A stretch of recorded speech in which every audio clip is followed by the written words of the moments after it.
All right, man. Former GM Joe Douglas is the latest victim of the New York Jets firing list, and is putting on games on Thursday night. Actually, a good idea for football fans. And we got the picks for Week 12, man. So let's talk about it. Let's talk about it all right here. Mark, tell them the best sports podcast on YouTube. I believe that's the Real to Sports podcast, my friend.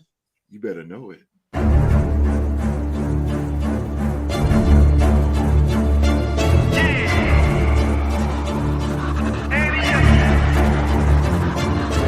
I can't accept the loss, I'm hard-headed. There's a little bit of madness to my method. Many falling off that fine line that I'm treading. I risk anything to be great, and I'm not letting nobody rob me of my victory. Number one, that's what I'm meant to do. When by any means, only thing that makes sense to me, I can make nice or make history. I got that dog in me, yeah, turn me up. Big energy, got the crowd going nuts. I got that dog in me, I take on anyone, I don't need a one-on-one. I got that dog in me, yeah. I'm talking all bite, no bark. I could rip your squad apart. I got that dog in me, so what's up? Yeah, so what's up? I told her move over, enough of that mediocre. I've been the man since cruising around in the stroller. I got ice in my veins like a cut in Minnesota. Why not show you how I'm built? Come a little closer, ayy. Lot of heart, been smart, aura gotta glow. We can restart, give head start, still get the same result. I'm about mine, don't you get it confused. I'ma win again, yeah, that's all that I do. I got that dog in me, yeah, turn me up. Big energy, got the crowd going nuts. I got that dog in me, I take on anyone, I don't need a one-on-one. I got that dog in me. All right, man. Thank you so much for being here with us on this Saturday afternoon, wherever in the world you are right now. This is the Real Sports Talk Show, and this is where we're about discussions about sports from the best damn sports podcast panel on YouTube, man. We keeps it real and genuine around here, man. And today we're going to do our best. I try our best to entertain you as much as possible. Today. So I got the squad here. I got the three wise men. Three wise men, ladies and gentlemen, representing Duval County. The Jacksonville Jaguars. Also, he represents the defending NBA champion, the Boston Celtics. He is Rockstar Rock. Well, I'm gonna keep it totally at 100. Right now, I'm not. Right now, the football season is over for me. So from now on, just continue. It's good to say Duval. We say Boston. Everything's not so well in Duval County right now as far as with the football team. So we're just gonna stick to the Boston Celtics right now because they're a winning organization right now. So that's what my mentality is on right now. Football season's over for me. Where we land in the draft, it is what it is. But yeah, we'll say Duke. How about we'll replace him with Duke? I've been back. I know how it is, bro. I'm with you. I'm on the couch with you, bro. I've been on the couch since week 4. Speaking of week 4, Mark, what about you? Are you in? I'm always in, man. What you mean? Representing the 3-time Super Bowl champion, the Las Vegas Raiders, Oklahoma State's alumni, the man's a wrestling archive, the Real Sports Wrestling Trivia champion, the host of On the Mark, who brings us that astronomical numbers on the mark on Tuesday. Holy smoke. He is the very talented Mr. Young Mark. Hey, man. Shout out to Amazon. That was a great game on Thursday. But it left me with one burning question, gentlemen. The Browns beat the Steelers. We beat the Browns. So does that make us better than the Steelers? Boy, I read your mind because I knew you was going to go there. I read your mind, bro. I knew you was going there. I knew it. Somebody help me figure that one out. That's a math equation I can't solve. I knew you was gonna say that. I just knew it. I knew it, bro. That's crazy. Last but not least, Jaylen Warren though. Yeah, facts. Shout out to that game. Last but not least, man, we got the OG here. The OG, my man, all the way over there in Winston-Salem, North Carolina, representing the mighty Minnesota Vikings. Yes, sir. The Riddle Sports NFL trivia champ. He knows it all. He is the legendary Q-Dog. What's up, dog? What's going on? What's going on? People's glad y'all tuned in today. I want to piggyback off the fellows. That was an amazing game Thursday night. I enjoyed the fact that when it started to show sprinkles of snow and then it started to get heavier and heavier. I know there's one thing amazing. Two things I want to give a shout out to. I give a shout out to the grounds crew. I mean, y'all kept those lines clean, and we was able to visually still see the field as fans and people in the stands. So shout out to the grounds crew. Second of all, I seen something that I thought was pretty amazing watching that game. That I thought once the snow came down, I think I was going to see a lot of drop passes, a lot of fumbles from the running backs. It wasn't none of that. It's just like the elements wasn't even there.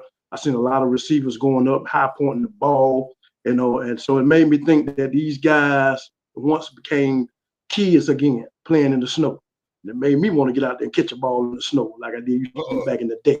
But it was an amazing game. I tell you, man, I say shout out to those two teams that, y'all played a wonderful game in inclement weather. And so that's what it's all about. That's what real football is all about. So shout out to you.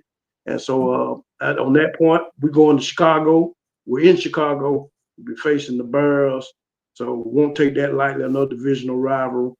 So, hey, we free 3. Yesterday, last week, we're going to free them again. So, hey, it's going to be another day at the office, baby. Let's get it, Vikes. Let's go. Where the horn at?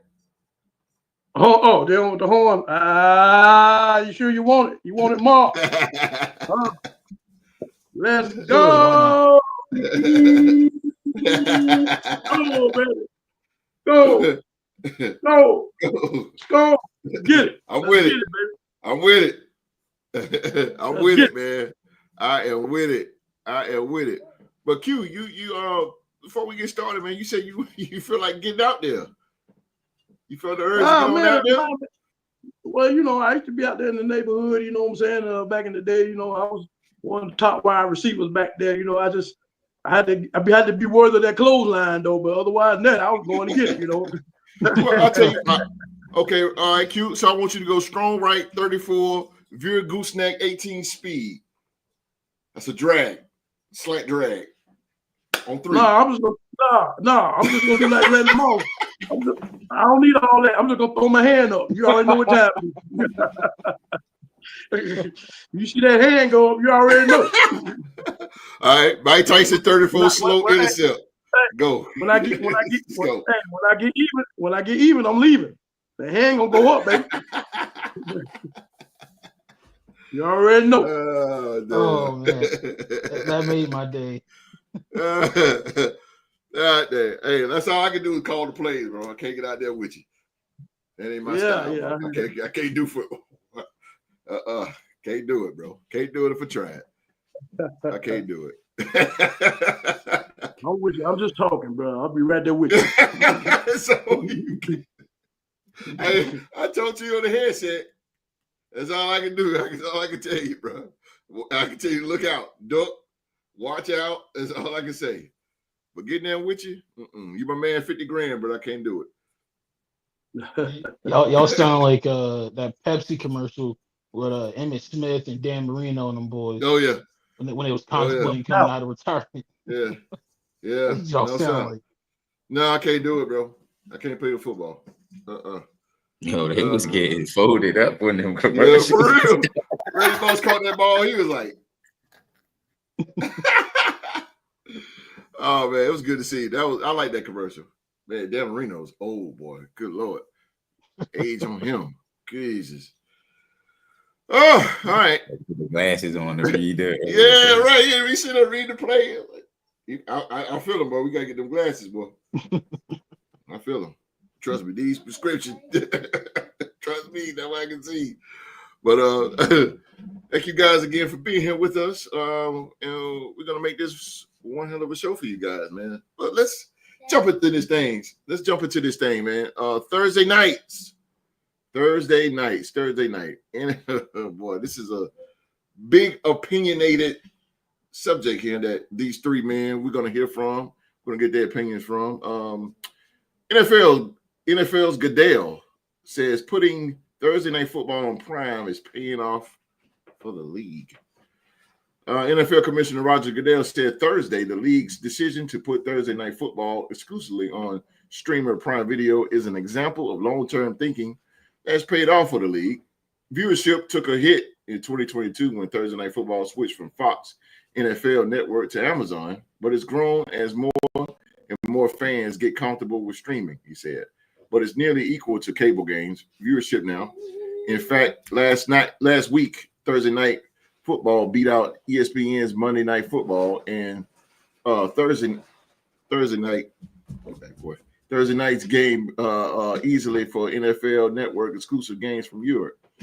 Viewership from last night's from one of the games, I'm sorry, Commanders and the Eagles game on Prime isn't yet available. Well, it wasn't available, but entering the game, it was 13.1 million viewers, and it went up 7% from the same point last season. I'm gonna say this, and I'm a hush. It's just changing, and you have to be. This is Goodell. He's saying this. It's just changing, and you have to be at the leading edge of some of these technologies, and you have to take a little bit leap of faith there at some point with good partners, Goodell said on stage at Liberty Media's Investor Day. I think we've chosen to do that in the streaming space, in particular Amazon and YouTube, the home of the league's Sunday ticket offering. I got something to say about that. And I think both of them are going to be in this space and dominant in this space for a long time. So let's start with the legend. I'm going to start with the legend here because he threw this in my ear. And it's something to talk about, especially with guys like you guys.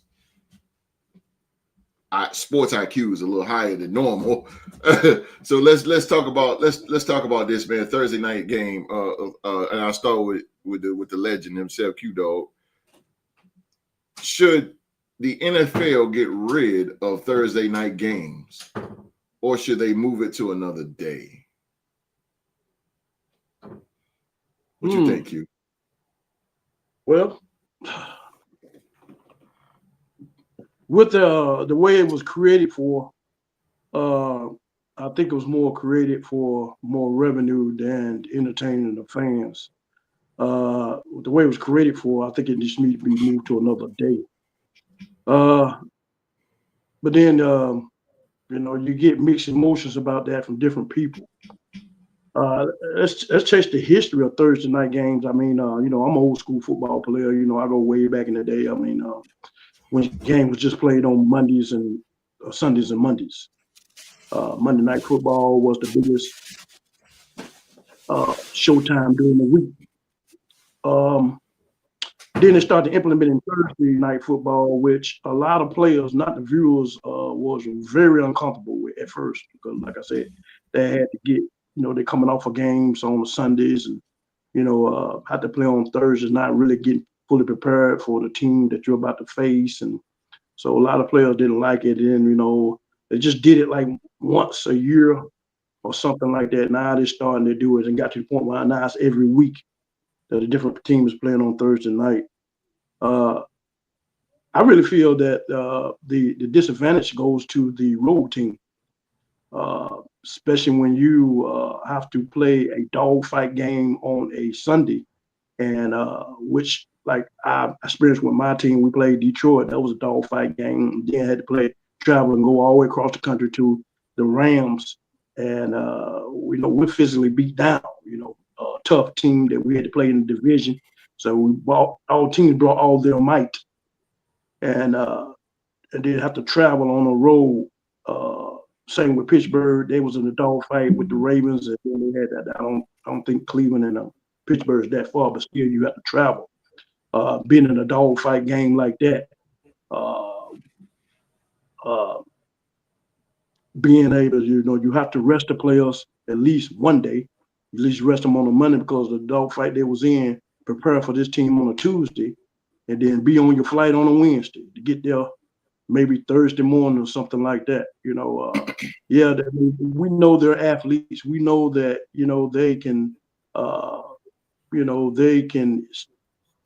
can still play the game, but it's still, I don't think there's ample amount of time for no one on a short week, especially a traveling team. You're at home, you probably get an extra day of practice at home. You're getting home cooking meals, just the home environment. You don't have to get prepared to, get on the plane and travel in such a short week. I think the ratio this season, I think we have more wins than losses, more home teams have won more than road teams have, which goes to my point.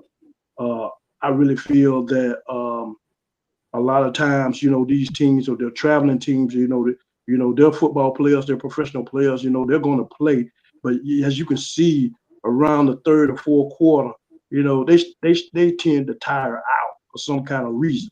And the reason being, I think that is just the fact that they haven't really had time to prepare for this team, or let alone have time to really get prepared to a fully week. You know what I'm saying? So then traveling, that's itself, that takes a toll around the third, fourth quarter. To me, I think that's a disadvantage for the road team. And I know it's about, we rarely get excitements of Thursday night games like we did this Thursday with Cleveland and Pittsburgh. I mean, that was two teams who clearly don't like each other. They was in the same division. Maybe that factored in of how competitive they were. But I think maybe Pittsburgh probably, maybe the short week probably got a hold of them at the end. I really feel that, if you move it to Friday, you're tapping around college football, but most college football is just played on Saturdays. And, except for your West Coast games out there, and there's advantage for the working people, the people who have to work Monday through Friday, versus staying up all Thursday night, have to go to work all time, especially if you're a football fan of us. And when you're playing on Thursday night, you're going to stay up all the way to the end. Then you pay for it on Fridays, going to work all time. Bullshit. I've done it. Bullshit. That game that we played with the LA Rams, I'm still feeling the effects of that. You know what I'm saying? So if that game wasn't so exciting Thursday night, I was about to turn it off. But it just as it went to third quarter, the more the snow kept coming down, the more good it got. More I couldn't walk away from the TV. So shout outs to them for entertaining us the way they did Thursday. But otherwise than that, I really feel that, if you're going to do it, move it to a Friday. That way, like they did when they did the first game, when they went to Mexico's on a Friday, most people are home. They don't have to work. They can relax. They don't have to worry about getting up in the morning. They can enjoy the game more. You probably get more viewers than you do on Thursday night. You get the viewers, but you won't get the full effect of the viewers because, they have to hear about it. Everybody talking about who won the game last night. I had to go to sleep. Everybody, that's the national anthem on Friday morning. I had to go to sleep, which is understandable because people got to go to work.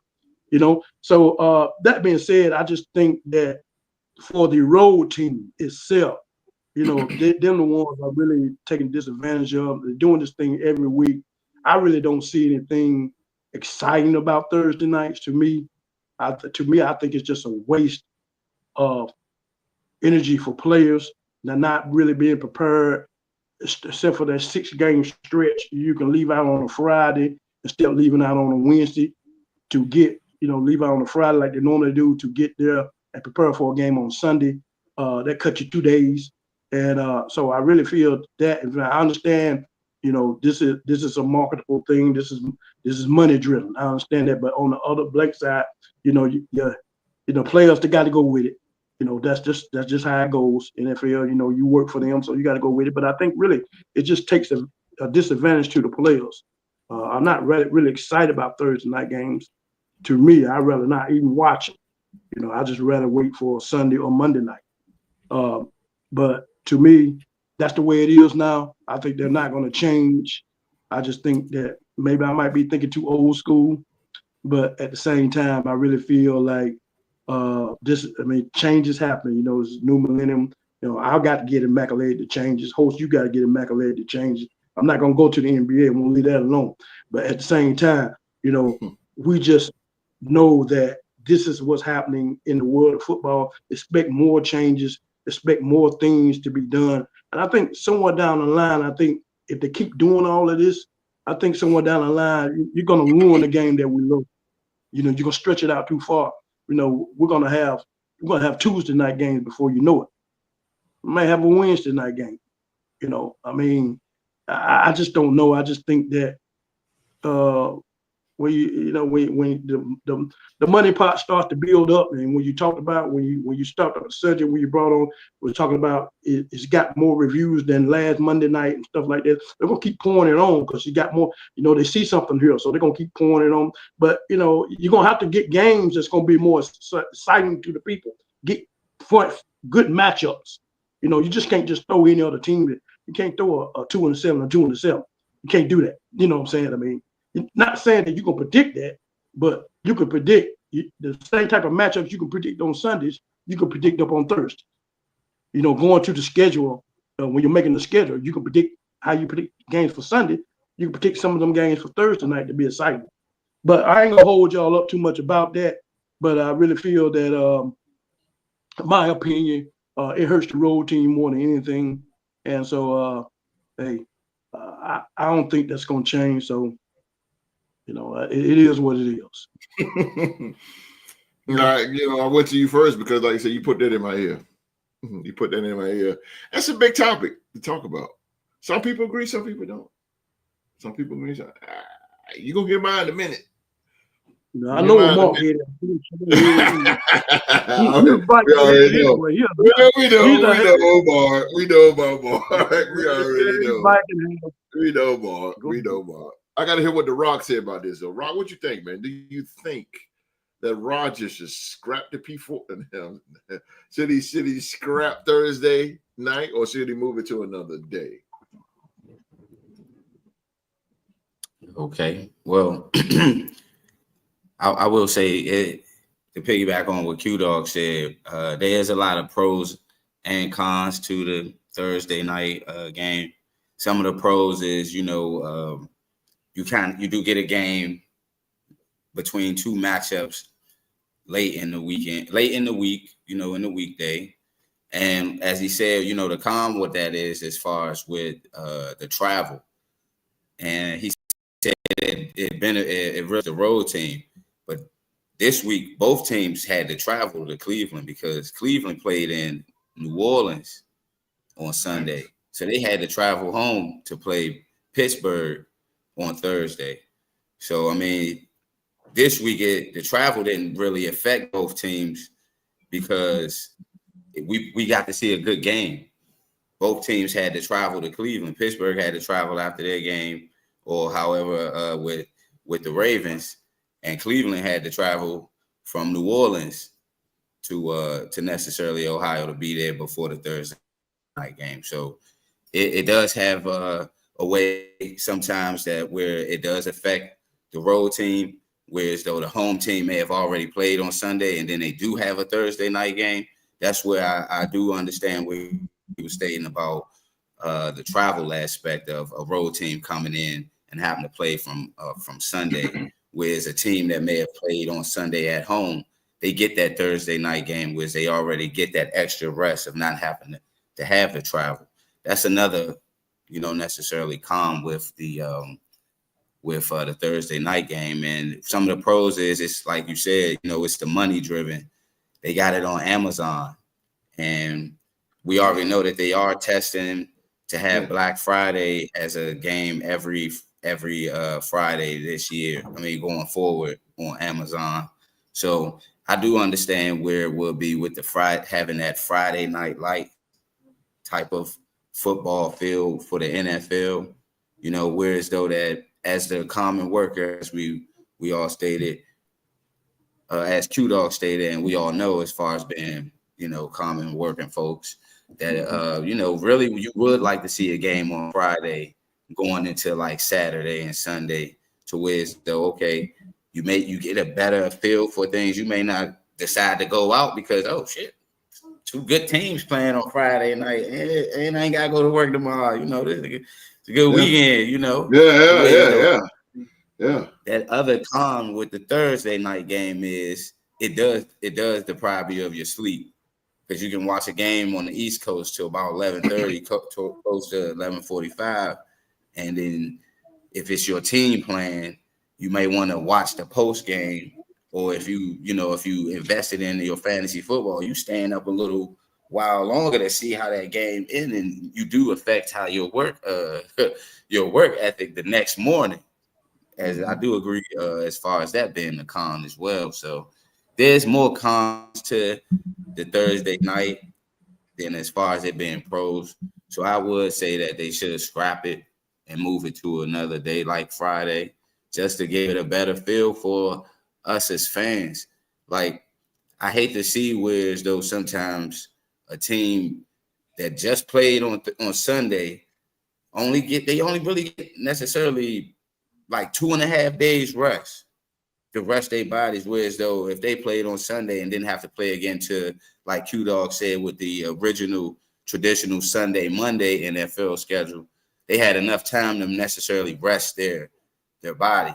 That's why we see a lot more injuries in the NFL than we did in the years past. Great point. We've seen a lot more brain injuries over the years, but I'm talking about as far as like ligament tears. We see more ligament tears and shoulder injuries, and dude might be out with a hamstring injury because of they're not giving their bodies enough time to recuperate. As the old traditional schedule, you play on Sunday, you got till next Sunday or next Monday to recuperate your whole body, and your team is much more fresher. So I do get where he was coming from, where as far as the traditional schedule was played more to the players than now how the advanced schedule is. It's more about the dollar signs and things of that nature. So if it's more about the dollar signs, then y'all should might as well just move it to Friday and think long term about your players, because nowadays more players are leaving the NFL. There's a lot of guys that left the NFL because of the injuries and the rigorous of the schedule. So I think they should scrap it and move it to another day. That's my take.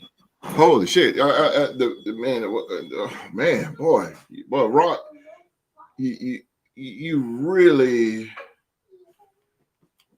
hit the. I ain't really think about that. I really did not think about the injuries and what the ligaments and, like you said, shoulders. A lot of shoulder injuries. I didn't think about that.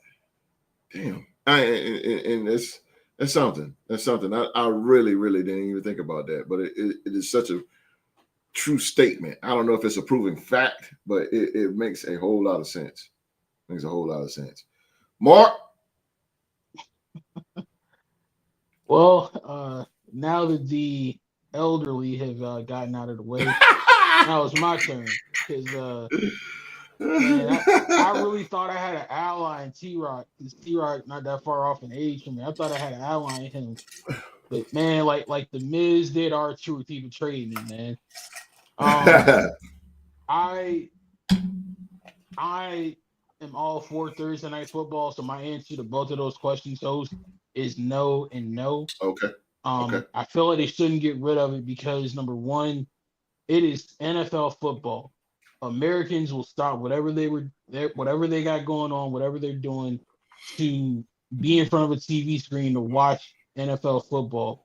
Even during the pandemic, when we had football games that were getting canceled on Sundays, being moved to Tuesdays and Wednesdays, people still watch those games in big numbers because it's NFL football. So no matter what night of the week you put it on, people are going to watch.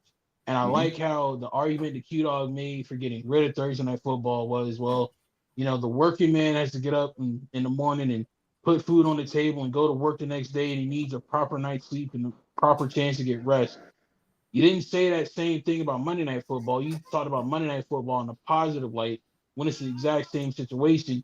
You got to stay up late on a work night to watch football and then go to work the next morning. It's just a sacrifice you make when you're a fan of NFL football. So if you're going to get rid of Thursday nights, you might as well get rid of Monday nights too, because people still got to go to work on a Tuesday. So twice for me, and from the perspective of the not only the fan but the player, it's like a win-win-win all the way around. Fans get more NFL football, which they can't get enough of. The NFL knows that, so whatever night they put it on, it's going to have eyeballs. It's going to attract viewers. More viewers means more dollar signs for them, and it also means more dollar signs for the players. I'm me, Host, and T-Rock. We're all fans of small market teams. In my lifetime with Thursday Night Football, that's really the only time your small town team, especially if they're bad, is going to have a nationally televised game where you're guaranteed to be able to see your team play instead of seeing the game of the week. I have countless memories thanks to Thursday Night Football. You know, Latavius Murray running 90-something yards down the field in Oakland on a muddy Thursday night against Kansas City, or all the times me and T-Rock were working together and that man's head would be hung down low because Derrick Henry broke off a 99-yard touchdown on his Jags. So it's been a lot of great memories and a lot of great moments that have happened on Thursday night. And for a fan of a small town team, that's really the only chance you have to be able to see those teams play. Also, if you're a player in one of those small town teams, that's also more exposure for you because you're not competing with, say, Patrick Mahomes or Joe Burrow and them who always get the primetime games. All the eyes of America are going to be on you, including the eyeballs of the other teams who are not playing that night, who might be watching the games. Watching the game, you have a big performance that might add some longevity to your career. That's more film that you have put on a primetime big moment. Another team might see that and want to offer you a contract if you're about to be a free agent. So it seems like it's a win-win-win all the way around for everybody involved in the NFL. And then from the perspective of just the person who's a football fan in general and likes not only NFL football, but I like high school football, I like college football. If you start to move the NFL to all these other weeknights, you're taking away people's opportunity to enjoy high school and to enjoy college football, especially like we are right now, late in the college football season. A lot of traditional historic rivalry games are played on Friday nights, played on Thursday nights. You don't want to take away from fans who normally watch those games and make them choose between NFL or between college. So keep the football ecosystem healthy. You have your designated days of Thursday, Monday, and Sunday. Stick to them. Let college football and other forms of football get the other days, and just let everybody be happy. Don't do like Q Dog said and give in all the old school people, man. Think towards the future. Well, that was a very heelish saying there. You know, with Thursday, let me break this thing down very, very fast here because I'm gonna talk fast. Talk very fast here. So okay. Thursday night game, we already know Roger Goodell. I mean, he's a business guy. He's a commissioner in the NFL, right? Okay, it's bringing millions of dollars in. I get that, blah, blah, blah, blah, blah. But you got to look at it on the fans aspect because he is right about, you got to look at it this too, Mark. He is right about, and Rock too, when you, the common man, daddy, you know, you're the common man, you remember living the American dream. You know, when you the common man, you work. You know, it's hard on a Thursday night because, you know, he's a Viking. He's a Jaguar. We Raider. Lord knows when the Raiders is on, oh, my God, I got to stay up. I get up 2 o'clock in the morning, go to work. Game go off at 11:30, 11. I'm a committed fan. That's killing me. I love football, but it's killing me. I wouldn't risk. I know I'm trying to get money, but you're risking your fan. Your fans are not going to be able to watch. They're going to watch it, but they're not going to watch it right then and there. You know what I'm saying? It just takes a toll on us fans. We already got Monday night to go through. That's what Monday night is there for. You know what I'm saying? Because we can't fit everything into the week and into one day. That's cool. But we already suffering on a Monday night. We should have suffer on a Thursday night, especially when you're a YouTube content creator and you're a podcast like us, because you as a podcaster and an analyst, you have to watch every game. You got to watch every game. You got to watch every play. You just can't sit there and, oh, fuck it, I'll just watch the highlights. Not me. I watched the whole game. And so it's just like, oh boy, I got to go to work. And I'm like, shit. Like, but sometimes I have to, like, okay, halftime I got to go. And then I'll record it and then come back and watch it, while I'm at work or something like that, whatever the case may be. But yeah, that right there, man, it's too much of a hassle on that Thursday. I think they need to not get rid of it. I think they should move it to Friday. Friday would be better because Friday, it's like, oh shit, man. Hey, we ain't gotta go to work, man. Let's sit and watch the game, bro. It's not really interfering with college because look at college. College is all day Saturday from sun up to sundown, all day, all night. So they got there one day. It's not really interfering. You got some games on Friday, but come on, bro. It's not taking too much away from college. You're not taking too much away from it. I think they should move it to Friday, man, or just not get rid of it. And another thing I read about the YouTube League Sunday package ticket or whatever, they need to lower that price because goddamn, we already playing. It's $181 a year for Amazon Prime. That's the only way to watch football on Thursdays. So you're already paying that, right? Then you got to pay $300 to $400 or something for a Sunday ticket. You see how they getting us? Nah, you being modest at that price. That's pushing closer to 800. That's killing us common work folks like us. Yeah. That's killing us. Most likely we got to stay up to watch it. Then second of all, we got to have the money to pay for it. It's killing us, bro. It's killing us. They got to slowly roll with it. They got to pump the brakes with it. I appreciate them trying to give us football. That's what when they said we're there now 17 games, I'm like, fuck, I'm fine with it. Let's go. That's how much we love the game. But now, just leave it at that. Yes, sir, Rob. The only thing I will say is I forgot that was a kind of a plus is that locally, if the team plays on Thursday night, you don't have to actually watch Amazon Prime. Like when the Commanders play against Philly, the game was on Fox 5, which is the local channel here. So I think it's a way where as though if your team is playing on Thursday night and locally wise, you're fine. But like you said, a global, that streaming price at that's only $15.99 a month after a 30-day trial with Amazon Prime. Yeah, like I said, then you got to stay up to watch the game. It's a plus for 30 days. Then after 30 days, that $15.99 will come out. I ain't trying to count nobody's pockets because I know we all struggling out here. But realistically, though, how many people in the year 2024 are still paying for a traditional cable package? How many people like me already pay for these streaming services? So. Anyway, not that many. No. We don't have loan money. We don't have loan money like that. Except Q the only one. Q the only one that don't have. I mean, he got the loan money. Q the only one. Yeah. You know, he the only one. I adapted to the streaming process. Having a cable box like that. Go ahead, Q. Let me ask a question. Like with the Thursday night game, say if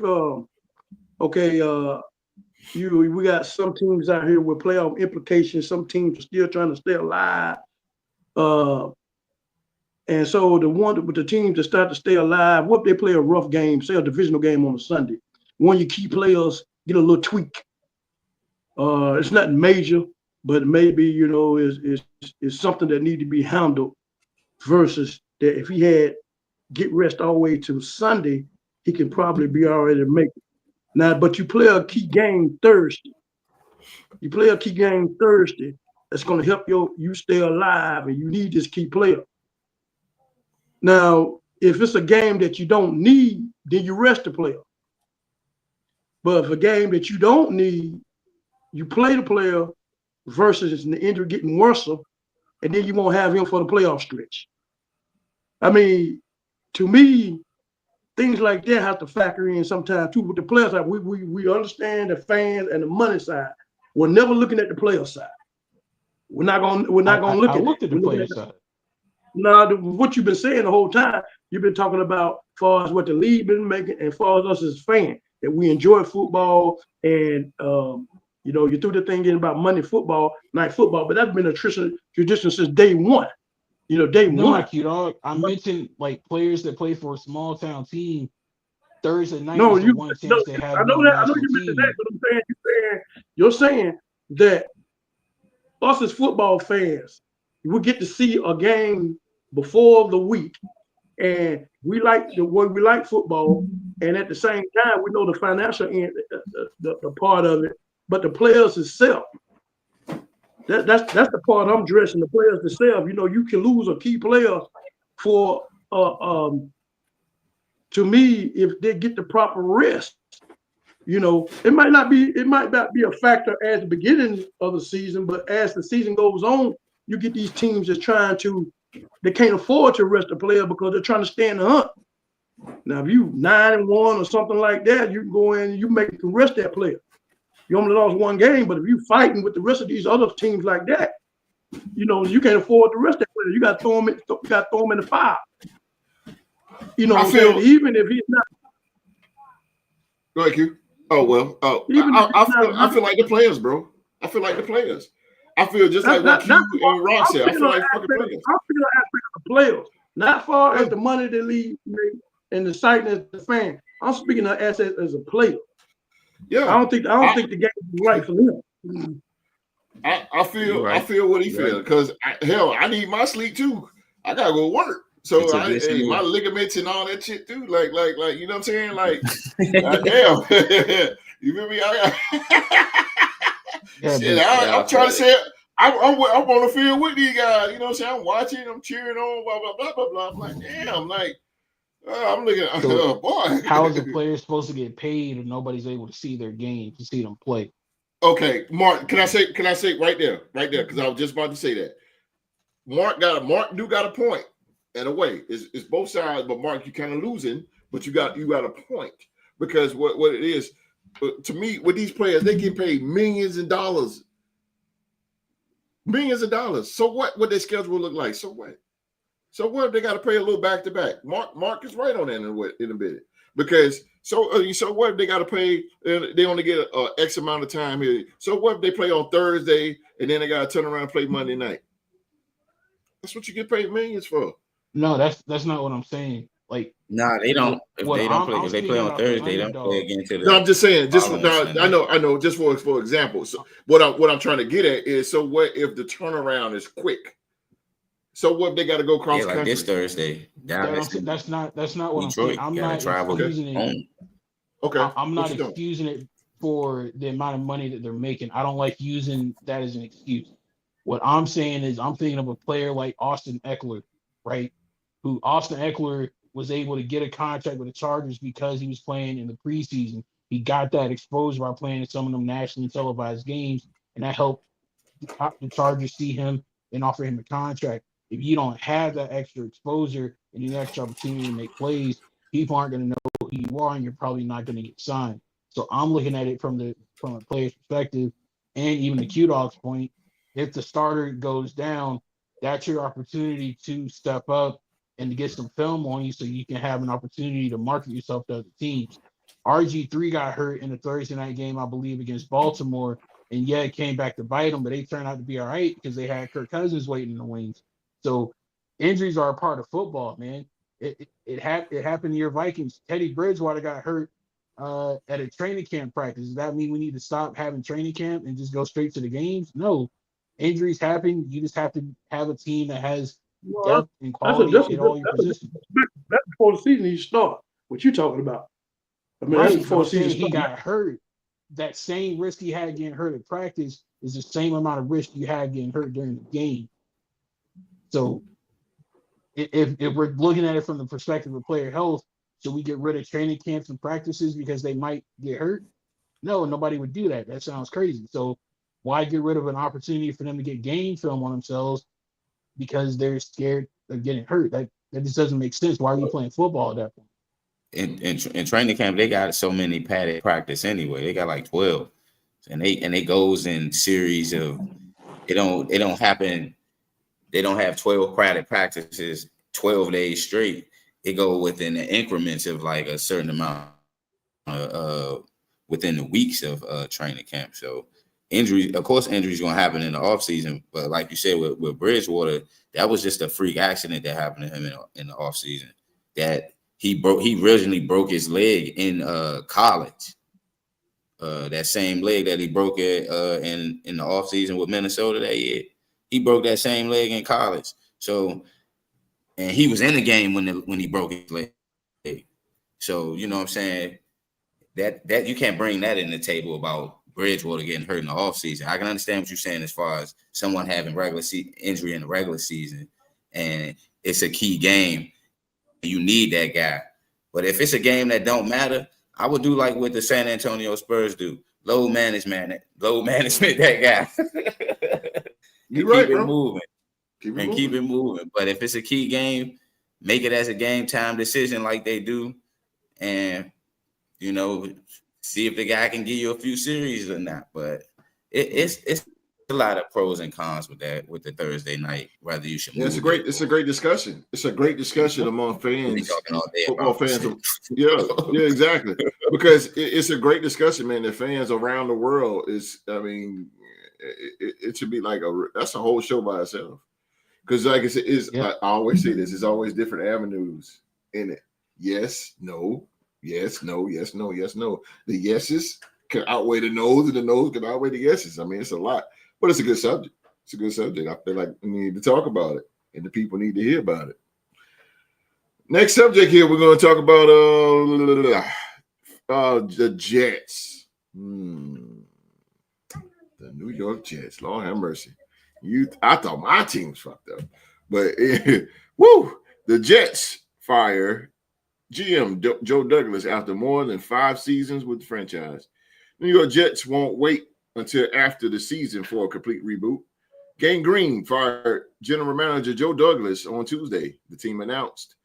42 days after owner Woody Johnson fired head coach Robert Saleh after a Week 5 loss to the Vikings in London. Douglas joins him on the unemployment line. He said this, and I quote, "Today I informed Joe Douglas he will no longer serve as the general manager of the New York Jets," Johnson said in a statement. "I want to thank Joe for his commitment to the Jets over the last 6 years and wish him and his family the best moving forward.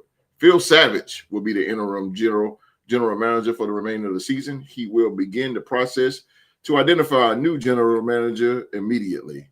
Douglas was in the final year of his contract, and given the 3-8 club's performance, he wasn't expected to return to New York in 2025. The Jets decided a parting of ways was not worth waiting. The Jets hired Douglas away from Philadelphia, where he was vice president of player personnel in 2019.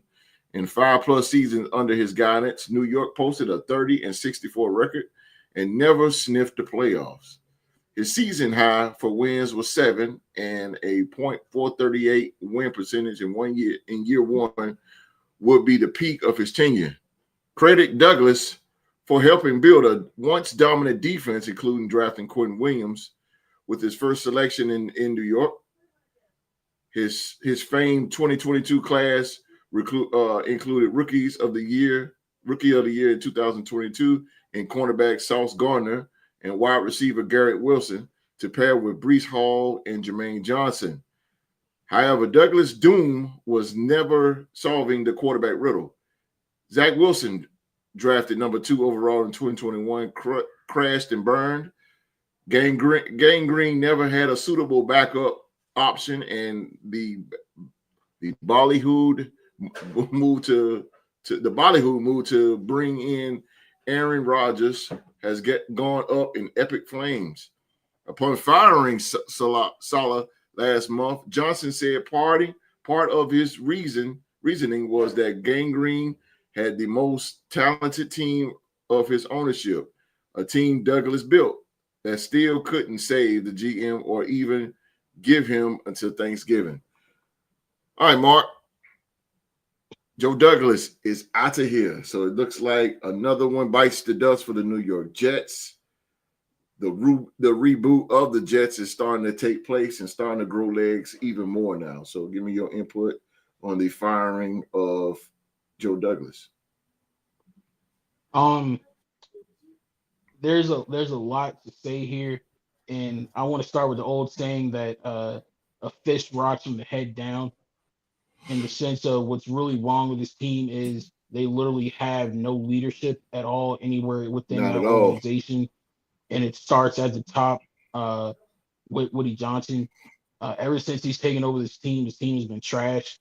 They haven't been able to find a franchise quarterback. The closest thing they had to it was Chad Pennington. They haven't been able to win a whole lot of games, haven't had much success, and this really all starts with him. His bad selection of head coaches, bad draft picks, it all falls on him. And I feel like firing Joe Douglas was the wrong move because, like it said in that article that you read, host, the dude has an eye for talent. He comes from Philadelphia. Oh, yeah. And anything Philadelphia has put on, I think maybe second only behind what the Warriors did with their team assembly line type deal, in a way that they can put a team together. Philly and Golden State need to be studied. Anybody coming out of there has a high chance to succeed because of what they witnessed during their times of those organizations. So having a GM straight from Philadelphia really was an asset for the Jets. And he was able to draft well, as evident by that 22 class. And then, like the article said, he just couldn't find a quarterback. I don't think that should have been enough for him to be fired. Yes, he failed with Zach Wilson, but that was his first bite at the apple. I feel like he should have gotten another one. There was another GM out in Denver a couple years ago who was the GM there for a long time. He drafted miss after miss after miss at quarterback, one of them being the biggest bust in recent memory. He wasn't fired. I just feel like Woody Johnson doesn't know what the hell he was doing. As the owner, I don't know if he wants to be a politician because he's an ambassador to the United Nations, or if he wants to run a football team. Right. As much grace as we give Jerry Jones, at least the man is all in about football. Football is his one and only thing in life. I don't get that kind of vibe from Woody Johnson, and I blame him for it. And again, like I said, it really all goes back to there is no leadership within that team anywhere at all. Saleh wasn't a leader of men, in my opinion, just evidence on how the locker room treated him. There's nobody really leading the team on defense, despite the great veteran additions that Douglas brought in, like C.J. Mosley, for example, who I thought would have been a locker room leader.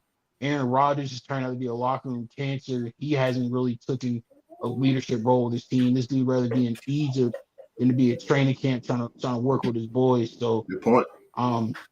And I really feel bad for Jets fans because they're really set up for failure the next couple of years. Because now you have to really decide, like, are you going to try to keep this team together with all the talent that it has, especially on defense, or do you just go forward with a complete and utter rebuild? And I can't help but think back to the 2018 draft. The draft that sort of predicting that Baker Mayfield was going to fall to number 3 to the Jets. Sam Darnold was going to go number 1 to Cleveland. And I can only imagine, say what you want about Baker and the shenanigans and all that stuff. But one thing he's proven, especially this year, that dude is not only a dog on the field, but he's a leader in that locker room. If his type leadership, they had a dog like him up in New York, especially with the teams they've had these last couple of years, I really do wonder what they could have accomplished. But last thing I want to say, and this is personal, this is straight from Young Mark. This isn't from the Real to Sports podcast at all. Mr. 17, you quit on my team in the middle of the season. Literally quit us cold turkey.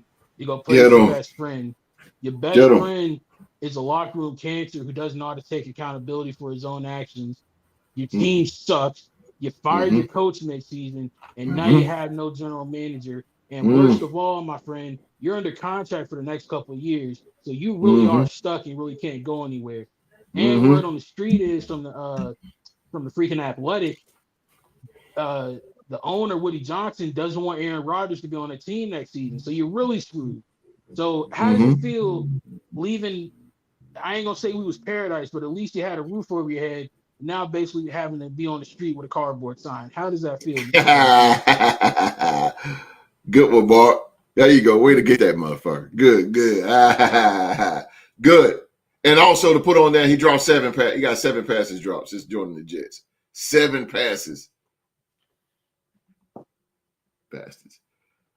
OG, my man, the Minnesota Viking himself, the legendary Q-Dog. why do you think the Jets fired General Manager Joe Douglas? Was this a good idea, or was it a good move or a bad move by the Jets organization? What do you think? Well, to me, they always say winning solves everything. And when you have done as much as they have done to get the players they have gotten in, and with this type of defense, and hoping that you get, quote unquote, one of the greatest quarterbacks they ever played, you tend to look for a trajectory for your team. Trigger man. When you was on here earlier this year, and you just blasted about how just like you was talking from the inside, how just much that's your team, but they just terrible as hell. Just like you just get. Now we feel what you're talking about. Now we feel you. I mean, the team is just. I mean, damn. I think Carolina might be a step ahead of y'all. I tell you, because I really feel that find this man is not the answer. I think, like you say, with Adams coming over, thinking that reminiscent of what the days they had in Green Bay was going to reminisce again because you played with with the guy that made it happen in Green Bay. No, you should stay where you was at, bro. You had a better. Razor would have got that organization around better than what you're facing now. I really feel that they're good on defense, but next year they're gonna have like 30 pending free agents. 30, Yeah. I think at least 30. That's a fact. That's a fact, Q. Yeah. That's a fact. Yeah, they're gonna get the hell up out of there, bro. They're gonna go. They don't have nothing to hang their hat on over there. You know what I'm saying? I mean, I just it's I think bringing that Aaron Rodgers in last year, getting hurt on the first play, and then this year, that was a waste of $50 million just thrown down the drain. They could have broke us off some of that, but I just when you pick the wrong quarterback, we know that sets your franchise back. We know that. So now you got to get somebody in here that's going to try to get your franchise quarterback. Just like Mark said, it might be set back another 2 or 3 years. So, hey man, I tell you that Aaron Rodgers move was the wrong move. I clear it was. God, man. That really did him in. That really did him in. So I don't know what it's going to take, at least to get this team off the ground again. But easy, get rid of 8. Easy. That's gonna happen. That's gonna be happening. But then a lot of you free agents gonna bail out. Then hey, he is. You're gonna be starting again. So I don't think Woody has enough. I don't think he has enough. These pockets is deep. Though the Johnson family, I believe, own Hess gas stations. On all the Hess gas stations. I haven't seen Hess in a minute, but I think they're owners of that gas station. So they got money, but I don't know if we got deeper pockets like that, because you said 30 free agents is coming out a lot, because the Jets a few years ago, those the Jets had a lot of draft capital. They had a lot. Yeah, I mean a lot of draft, and it's still like you say, man, this guy's about to get ready to get the hell out of here. That is the most dysfunctional family, and that might be a good thing for him, host. It's absolutely just to say their career, absolutely to say that. No, I'm talking about for the Jets. Oh, for the Jets, yeah, absolutely. Getting the culture in that locker room. Yeah, that locker room needs some type of leadership, some type of culture. Getting rid of the bad apples might help you expedite that. I totally agree. Go ahead, Rock. I'm sorry, Rock. I've ran in my mouth. What do you think about this whole situation, Rock? That general manager has been fired, Joe Douglas, who broke talent. Yeah. How do you feel? Because he broke talent. So how do you feel with the firing of him? And was this a good move or a bad move? Ooh. This is kind of pretty tricky here as far as whether or not it was a good or bad move. You know, because sometimes firing some guy early in the season, it can shake the team up, and it also can bring a team together and things of that nature. But I think that they got it wrong with firing Robert Saleh, because the guy that they fired, the interim coach still hasn't been able to help. They still haven't been able to contain winning. Very true. I mean, you might as well should let the guy finish. They was 2-3 when they fired Robert Saleh. They was one game out of being out of first place in the division. If they would have had beat Buffalo, that changed their season when they fired that man. And now that they're seeing that, okay, the situation with Aaron Rodgers and Davante Adams, the situation of them being on the same wavelength ain't there, because he was in Las Vegas last year, and a few years after Aaron Rodgers was still in, I think he left Las Vegas to go to Las Vegas the year before Aaron Rodgers left Green Bay, if I'm correct. You're right. No, you like the year before. Okay, so that wavelength ain't on. They're not on the same wavelength no more. And then it's karma. The football gods are seeing karma on the New York Jets, and it's because of what Davante Adams did. You quit on your football team, and then it's kind of like the reverse of how when Jalen Ramsey was with Jacksonville, he said he had a back injury just to get traded to go to the LA Rams and play well. It's kind of reverse of that, where Davante Adams said, I think he had a neck injury with you guys that kept him out of the games for a few while, and then he was waiting to get hamstring. It was hamstring. Okay, so he had a hamstring injury, and then on Monday Night Football, at the game with the Jets, he in the background with Aaron Rodgers. That was bullshit. So, I mean, that's what he gets. I get what you're saying. What you said about Davante Adams. The grass is always say grass ain't always green on the other side. You know what I'm thinking? That's true. That nation. So just think about it. Yeah, he could have still been in that organization with how the draft projects. People think you guys may get Shedeur Sanders. I'm not one to hate on. I think it'll be a good quality pickup, because at least you guys know what type of talent he brings as far as throwing the football. He's accurate, and he's a smart quarterback. Absolutely. And it'll pretty much help the franchise sell tickets even more in Las Vegas, with Las Vegas being a big market team now. So, I like that aspect of where things may go for y'all. But I mean, with y'all, but as far as with the Jets firing their general manager, I think that if they was going to fire the man, they should have did it at the same time they fired Robert Saleh, because if you're going to clean house, you might as well do it. I'm a fan of Jacksonville. Right now, they're thinking about whether our team should clean house, but this is Doug Peterson's first losing season as being our head coach.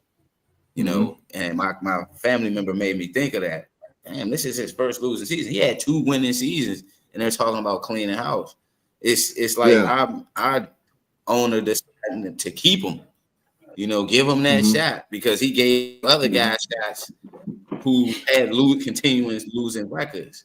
So, I think with Woody Johnson being the owner and just getting rid of Douglas, I think that was just a cop out there as far as, he's trying to clean house, and him's coming out saying he don't want Aaron Rodgers. Like, bro, y'all put y'all franchise in a 40-year-old man's hands. You know what I'm saying?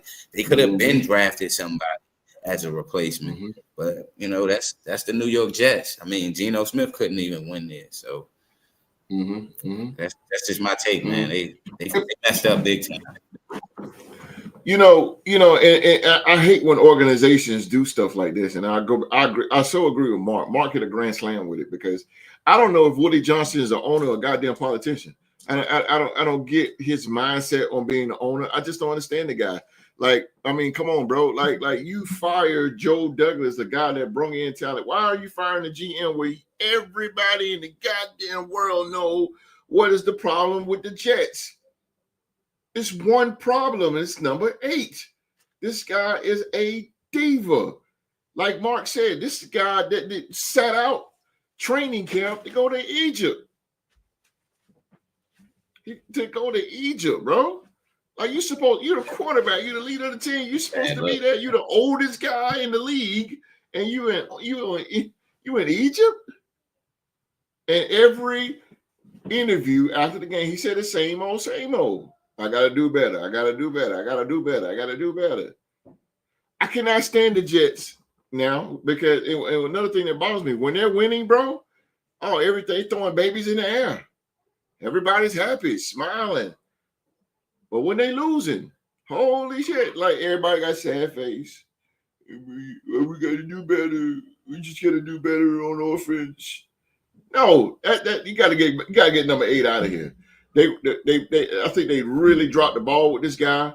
This guy is not a team player whatsoever. I think a couple of shows ago we did when I put up a list on all the players that follow him from Green Bay. He is the general manager, Aaron Rodgers. He is the general manager. He the reason why Nathaniel Hackett had such a hard time. He's a problem, bro. He's just a problem. I don't agree. I just don't agree with the guy. I want to hear that. Rock said something about Robert Saleh, right? Robert Saleh, it still was a good move though to get rid of him because again, the guy wasn't a leader. You need if you're going to be a head coach, you got to be a leader. You need a leader on the sideline and you need a leader on the field. Jets don't have nothing. They don't have anything. So that's why they're going to continue to be in shambles. This thing started because of Q's Minnesota Vikings. After they got their ass whipped by the Vikings, it just trickled on from there. They're the worst. Damn, yeah. And they go back. Yeah, ever since the Vikings did it, bro. Bro, bam, and they gone. Ever since then, like their mindset, it's like the Vikings took their heart, put it in Minnesota in one of those Great Lakes out there, froze it, and put it at the bottom of the dang lake, never to be found again. Their heart and their balls took it, man. So it's just done. It's just done. I hate it for Jets fans, but then again, I see on Facebook Jets fans like, okay, we go again. I'm used to it, or whatever. They used to it. It sucks that it's like that, man. Because on paper, man, that team is great. Hassan Reddick, Quentin Williams, C.J. Mosley, Sauce Gardner, DJ Reed. Like, man, they got a squad on defense, bro. That's 6 players. Yeah, that's 6 right there that I just named, bro. It's only 11 can be on the field. That's 6 players. You got dogs. They're dogs. That could be a dog. And look at that 3-8. They need a leader, man. Ain't got no leader. I'm gonna say this now for the hit the remix. You cannot win unless you have a leader. I always say you can't win if you ain't got no dogs, but you cannot win if you ain't got no leader. If you ain't got no leader, you ain't gonna win. That's just what it is. It's all fucked up in New York. Sorry, it is what it is. Q, your Vikes did this. The both teams in New York. Yeah, both They're teams. the reason why the Giants suffering right now. Okay, let's go there. I'm gonna squeeze that in. Thank you for that. Because now that to squeeze this in, ladies and gentlemen, Daniel Jones has been released by the New York Giants. Right, got released the other day, and it's 5 potential teams that Daniel Jones can go to. I'm gonna put him up there. This is according to Jordan DeJohnny, who I think is a blithering idiot. But the last Cowboys playing backer. Exactly. That's what I said, Rob. The Cowboys, the Raiders, the Panthers, the Chargers, and the Vikings. let's go by process of elimination here. Let's start. Q, let's go to you. Out of these 5, what would be the best spot for Daniel Jones?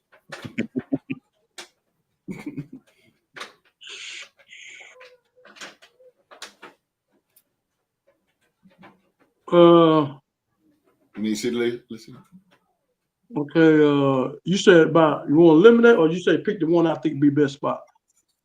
Yeah, which one would be best? Which one do you think out of these 5? Because these 5 right here would be logical, I guess. This is what Jordan DeJohnny said. He's a fucking idiot. But anyway, go ahead.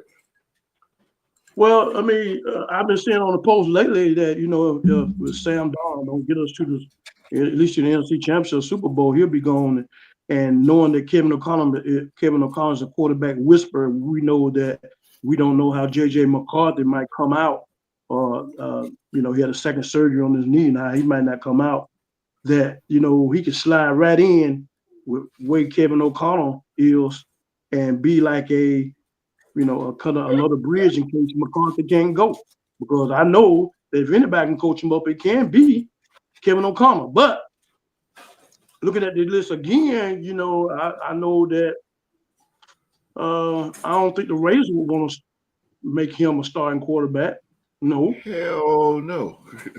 Okay, I know that, Justin Herbert, he the man in the Chargers. Very true. Very true. Very true. I mean, it's got to be someone that can build his confidence back up again. It's got to be some type of head coach that, the Panthers, they got a good, I like their offensive, their head coach, he came from Tampa Bay. He was a good, he's a good Baker Mayfield. Yeah.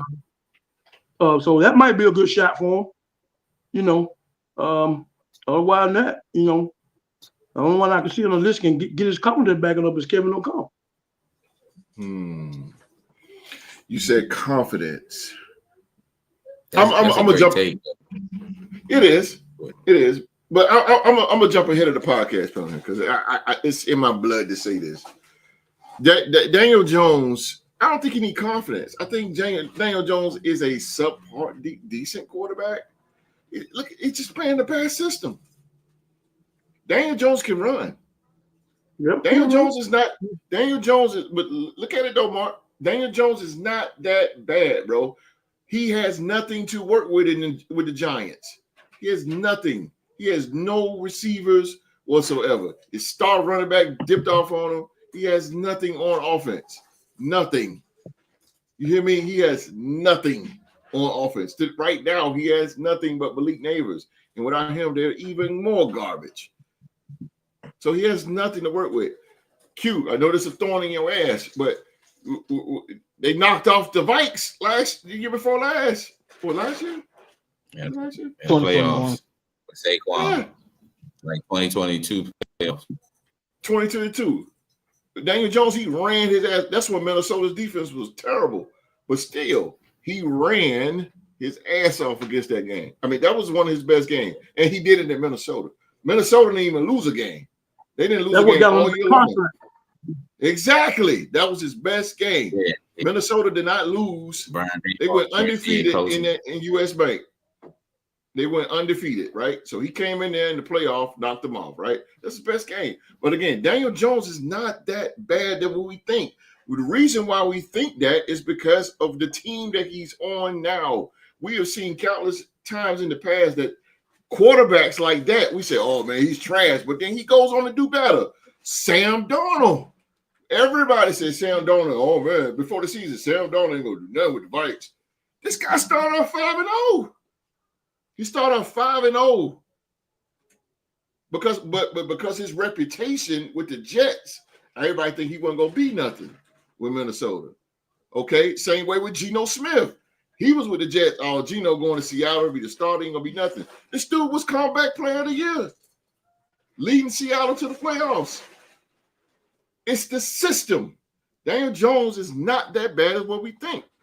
He's not. Baker Mayfield. It's the system. Baker Mayfield the same way. They wrote that guy off in Cleveland, right?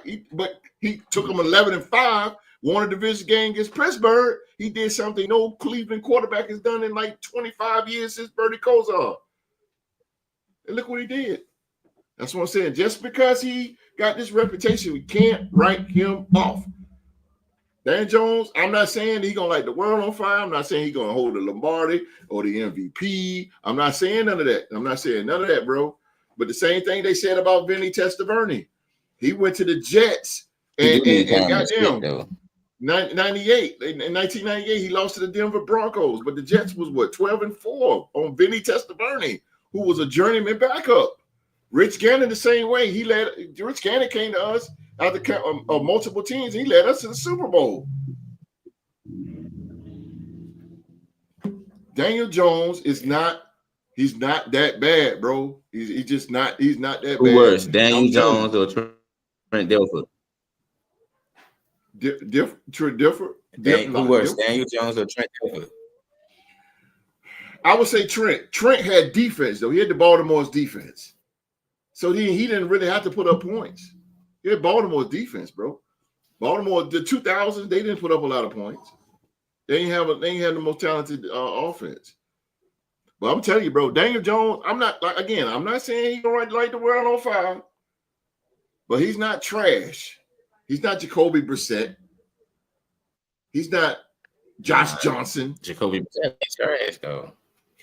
Yeah. He just exactly. He's not there. He's not trash, bro. Look where he came from. I'm sorry. Rock, go ahead, bro. I had to get that out though. Out. No. Go ahead. What you think, Rock? Oh, you good.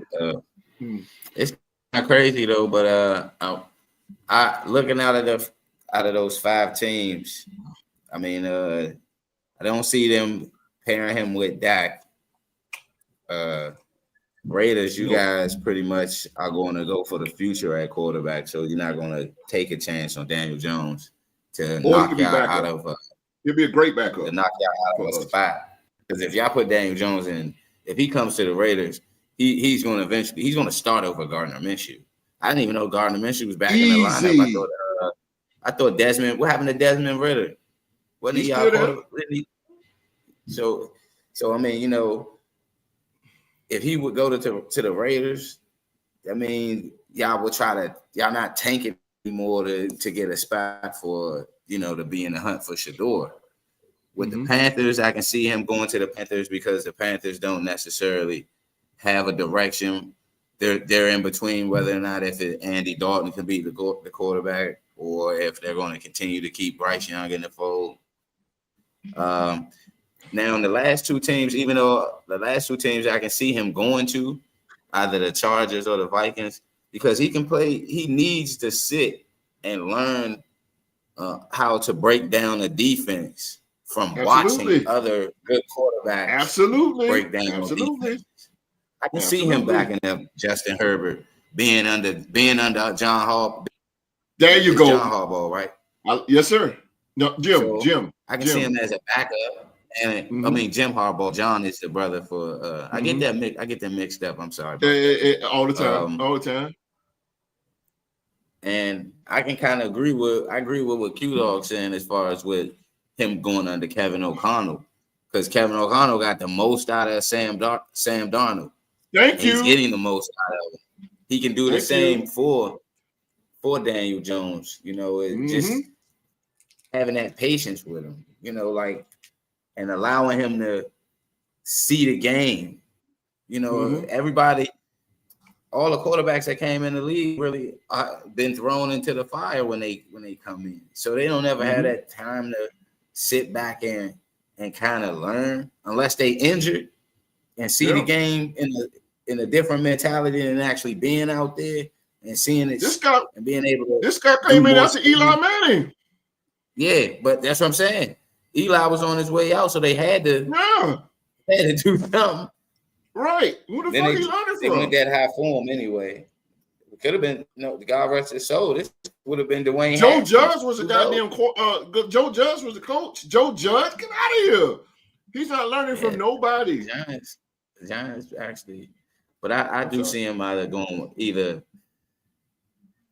I see the last 2 teams just for him in the future wise. He don't need to go nowhere where they're going to throw him back in the fire. He need to be on the bench. I agree. I agree a whole 100% with Rock. It's the Rock in the building. I agree with Rock. God damn, I agree with Rock. Rock, one day, Rock, we're going to be WCW Tag Team Champions. Me and you. Well, all right, Mark. Let me take my glasses off. Let me take my, so I won't get hit in the eye with bullshit. Come on here. You gotta love Mark, man. You gotta love Mark. What you think, Mark? Daniel Jones. Where would be a good landing spot for this guy? The best landing spot is before you say something, go ahead and hit the button, the disagree with host button. I am choke slamming that damn button. This is probably the biggest I disagree with the host of all time. I vehemently disagree with this man. We didn't disagree on a lot, bro, but there is no spinning this. It's like trying to take the stink off of a pile of shit. It's just not gonna happen. Okay. Bro, Daniel Jones ain't it. Okay. You guys are getting him confused with another quarterback with the last name Jones. This is not what happened to Mac Jones, where he didn't have good coaching or didn't really have talent around him, and that's why he failed. No, that's the Mac Jones story. Daniel Jones just sucks. It's not coaching. It is all Daniel freaking Jones. You had David Cutcliffe coaching you in college, one of the best quarterback coaches of all time. I'll give you a pass on Joe Judge, because what the hell were the Giants thinking making him the head coach? You ain't lying. Then you turn around after Joe Judge and you get Brian Daboll. Daboll can coach his tail off, and I think that's why he hasn't been fired. Look at when Daniel Jones went out last year and DeVito stepped in. I don't know about y'all, but the Giants looked a lot more competitive and a lot more like a football team with him in the game than they did with number 8. Looking at his last start with the Giants, it was that game in Germany against Carolina. There were so many bad throws and so many bad passes that he made in that game. You can't blame it on the system. You can't blame it on the scheme. That's just bad quarterback play. I'm sorry. I'm Todd McShay, and I give all the credit to this man. Todd McShay called it during the pre-draft process when Daniel Jones came out. He saw a backup quarterback, and I think that's the best thing that Daniel Jones can be. And the best place for him to go would be to go be a backup with Andy Reid in Kansas City, because he'll never see the field. He'll just be able to sit back, chill, and collect a paycheck. Best job in the world. He either needs to go to Kansas City and be Mahomes' backup, or he needs to go somewhere like Buffalo or maybe San Francisco, where either you're not going to see the field at all, or you can go with the best quarterback rehab coach there is in Kyle Shanahan, because even more so than Kevin O'Connell, Kyle Shanahan can make chicken salad out of chicken shit with quarterbacks. I've seen him do it with Nick Mullins. I saw him do it with C.J. Beathard. I'll give him a shot to do it with Daniel Jones. He's the only person I would have faith in to do that. But I don't want to hear none of that nonsense about it was the system and Daniel Jones can be a good quarterback. Daniel Jones is not a good enough football player to have the career renaissance that dudes like Jim Plunkett and Rich Gannon and all them other guys had. He doesn't have the cojones to go out there and turn your career around like Sam Bradford did after he left St. Louis. He don't have that. He's not talented enough. He don't have enough grit about him. He's not dog enough to do any of that stuff. Daniel Jones is a sensitive, can't take criticism, cannot be coached, trash-ass quarterback. I do not want him anywhere near the Raiders. Then again, I low-key do, because it would guarantee us a better chance against Shedeur Sanders. But no, bro. That dude is just trash. He is bad. Like, there's a reason why when Matt McGloin got cut by the Raiders, nobody else signed him. He is bad, dude. I would not want him on my team. You know they say the same thing about Drew Brees when he was with San Diego. Drew Brees was a leader. That dude had talent. No, he wasn't. He could throw the ball. No, he didn't even start. He didn't even start, bro. He could play, though. He could play. He made plays against my Raiders. In San Diego? Yeah. He didn't even smell the field like that. People talked about him because he was too little. But he went on to New Orleans, a new system, and won a Super Bowl and one of the NFL all-time leading passing yards. He was getting 5,000 per season. It got to be the system though, Mark. It got to be. Randall Cunningham didn't do shit in Philadelphia, but he went to Minnesota and lit the world on fire and went 15-1. It's the system. Randall Cunningham had success in Philly. It was his outside forces preventing him from winning. No, he did not. Come on, man. Bro, not in the 90s. If Brown didn't tragically pass away, Philadelphia if it weren't for the was Fog bad. Bowl, I sound like Philly G right now, but come on, man. Tim Couch was a better quarterback than Daniel Jones, bro. Who? Tim Couch was a better quarterback than Daniel Jones. Oh, hell no. I'll take Jeff George over Daniel Jones, man. Oh, now you're reaching. Oh, bro, he ain't it, man. I mean, thankfully, he's not like they Ryan said that Leaf about Marcus Plunkett, Russell bad. our quarterback. They said that about Plunkett, who was a journeyman, who wasn't nothing. He was nothing, Plunkett bro. was in He a led bad us to system. 2 Super Bowls, bro. Plunkett was a case of a bad system. He had talent. The thing people forget about Jim Plunkett, there's a reason why that man won the Heisman Trophy in college. He had talent. Daniel Jones don't got no damn talent, man. I'm sorry. Oh, my. I will not get off that hill. If I'm wrong, Man, that man got talent, brother. Like, you don't be seeing him on them zone reads. You don't be saying the brother broke a 70-yarder and Marac, it's one of the most Shaq. It should be on Shaq and the Food, even though I don't know if it was, but he broke a 70-yard script. So I get why you say that, but he still broke for 70 yards.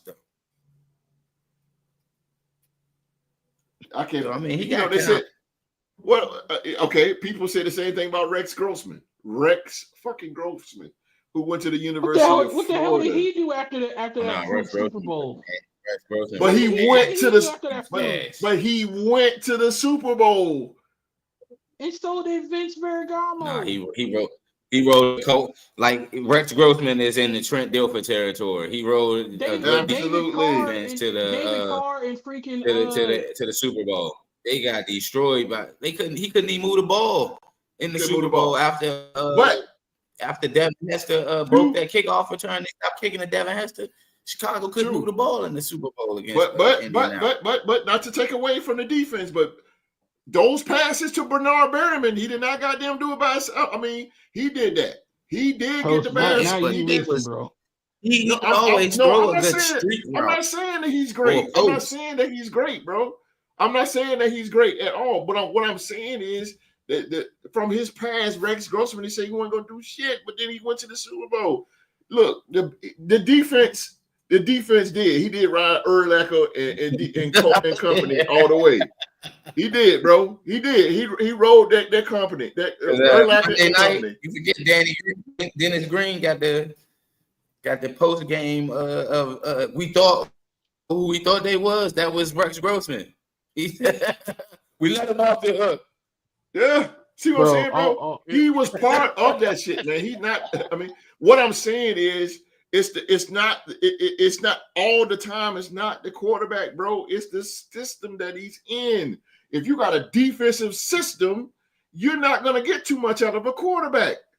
You're not gonna get too much. You got to let that quarterback go to the West Coast. Look at Matt Stafford. Matt Stafford, bro, with Detroit. He couldn't win nothing. With Detroit. Jay Cutler. No, he wasn't. You feel the same way about that? Like you feel about Jay Cutler? Jay Cutler? Jay Cutler was a locker room cancer. The man had talent when he was motivated. Yeah, he was locker room cancer. He want Daniel Jones, bro. Yeah, he was locker room cancer. So you'd rather have a locker room cancer or a guy who got talent? If it was Terrell Owens or Randy Moss, I might take a chance on that locker room cancer. I ain't gonna lie to you, but Daniel Jones just sucks, bro. Like I would gladly eat my crow if I turn out to be wrong, but that brother is the worst. He's like one of the Lord have mercy. He is Christian Hackenberg, and Christian Hackenberg. Oh, come on, Mark. Come on. He is Bryce Petty, and Bryce Petty would have been a first. Oh, come on. Come on. Bro, there's no talent. Them dudes ain't even have Malik starts, yo. Willis looked You better are. than that game. Yeah. What the hell? Malik Them Willis dudes- looked better than Yo, them him. dudes didn't even have consistent starts, yo. How you gonna do Oh that to my that God. man? Bryce Petty started a bunch of games in college. What you talking about? No, we talking about in the NFL, man. You know what we NFL. talking about. Daniel Jones got released from the Giants. The quarterbacks that you just named, Bryce Petty and Malik Willis, Brady and who else is named? Quinn. Christian Hackett. Okay, host, can I put Them a bow in the dudes- conversation? Them dudes did not have Yes, sir. consistent starts. Yes, sir. I mean, Brady Quinn did when he was in Cleveland, but them What dudes was fuck? designated Go ahead. backups, man. To All right, put a go ahead. bow on it, the Put a wrap bow. this thing All right. on it, put a bow on it. Okay. I think Daniel Jones sucks. You guys don't. The fact Oh, he still remains- does, but not like the no, he fact- the does, fact still- but not like how you think. You say Christian Hackenberg. That is like bottom of the barrel suck. He's not that far. Yeah. Paxton Yeah, Lynch, is that yeah. better? No. No. You gotta go All right, up, man. You to gotta put- go so like to put a bow you gotta on say Daniel Jones is like in the Josh McCown type of Trent Green. it. Josh them McCown, guys. the Yeah. dude who had a Carson long career Wentz. traveling Trent around the Green had a league. good Come on, bro. record. Yeah, he Trent Green. Come did on, good. man. He was pretty Just good. saying, But- that's how Daniel Jones is gonna be. Yeah. No, He's gonna be a No. journeyman for the rest of his career, depending on how long he play in the NFL. It's Blaine over Gabbert with him. had the ability to do that. I don't think Ah. Daniel Jones will. But Blaine Gabbert hasn't seen the field. you know, to put a bow on it though. Bro, Blaine Gabbert He ain't was a- seen he the was a- field since when Brady was playing for Tampa Bay, and that was in the preseason. Or a game You that gotta- Brady you gotta had to ring, sit though. out. Or sit out. You They got had a championship. twisted.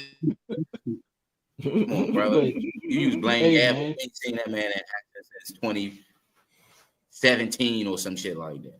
Say Right. what you want. Daniel Jones is a first round pick. He failed with his organization as a quarterback. But let the record show he is still the only NFC quarterback to beat Lamar Jackson. How's that for your 2-time MVP? There you go. There you go. There I had you to end it go. like only Mark would That's end it. when we think. Yeah, I know, right? All right. Well, okay. I think that was open. That was a good discussion too, man. You know what I mean? No, Hey, Daniel Jones. Daniel Jones I sucks. don't think he's that. He that he bad. is my version of Luis Perez. That dude sucks. Yeah, why would you go there, bro? Disagree with that, host. I digress. Because Lord knows that guy, Luis Perez, is terrible. But anyway. All right. Let's get to predictions here.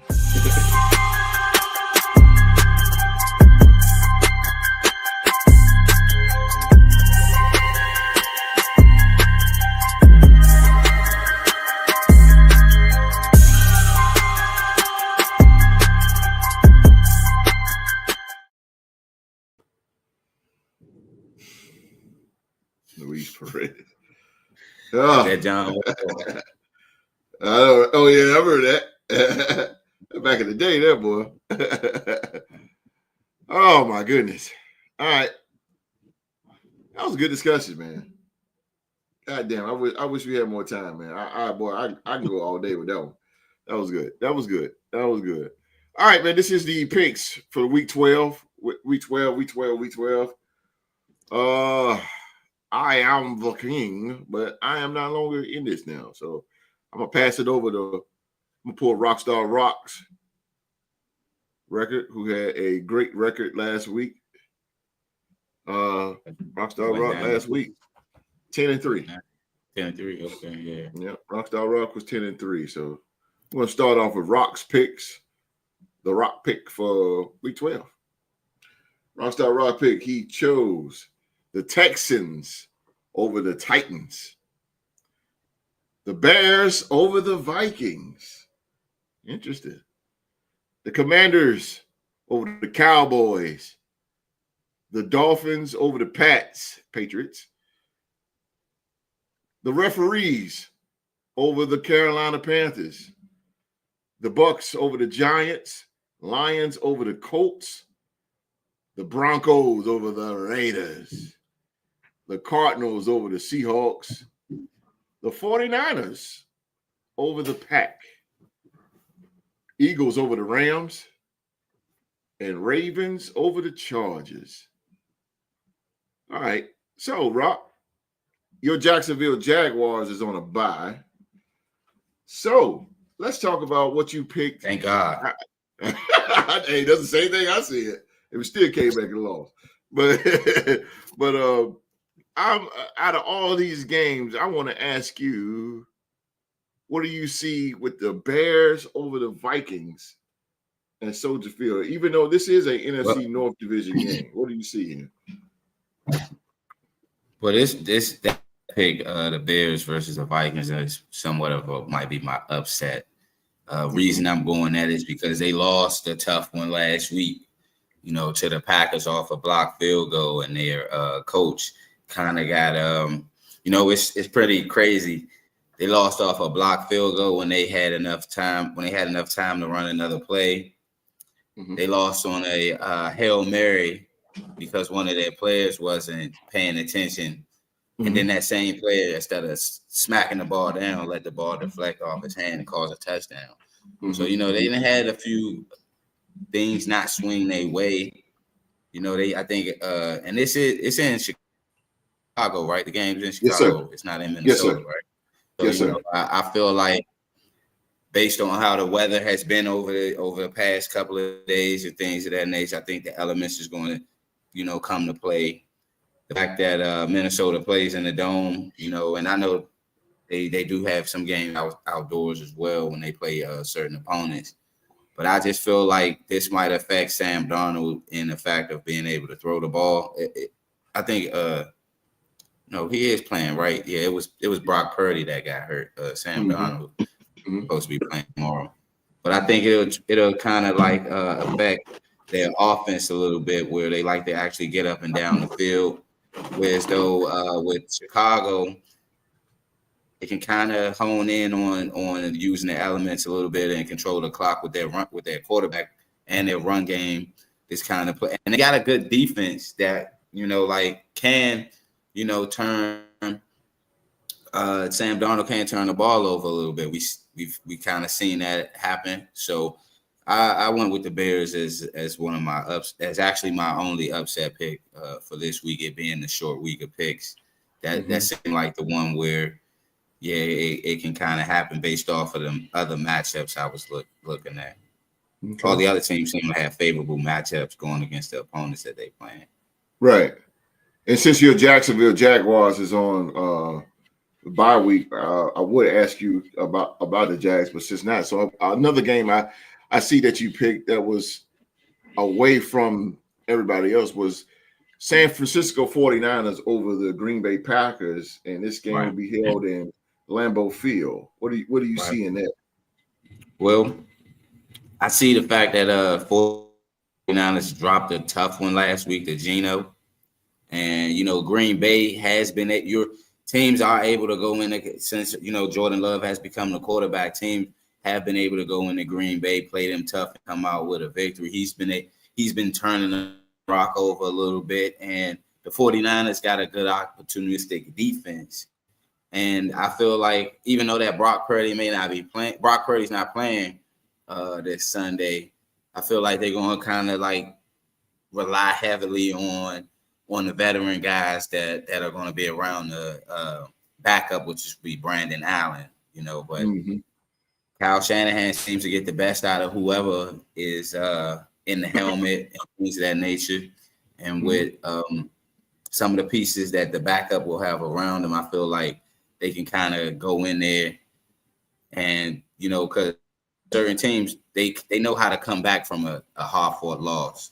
They gave up that touchdown to Geno on the end, and, they actually had the game in hand as far as up to that point. So I think they, as a good veteran team that the 49ers are, and they know they're playing for their playoffs lives, I think they'll come out with a victory over Green Bay. And, it's an old school rivalry between those two during the Kaepernick years, going against Green Bay in the playoffs and exposing them and Aaron Rodgers. So yeah. Also, Terrell Owens. And they played last year in the playoffs. They beat Green Bay in the playoffs last year. So it's a lot there. Yep. Okay. Rock sound like one of those guys from NBC. Yeah, Rob, what you got going on there, bro? What you auditioning or something? What's going on there, bro? Been talking to some agents there, bro?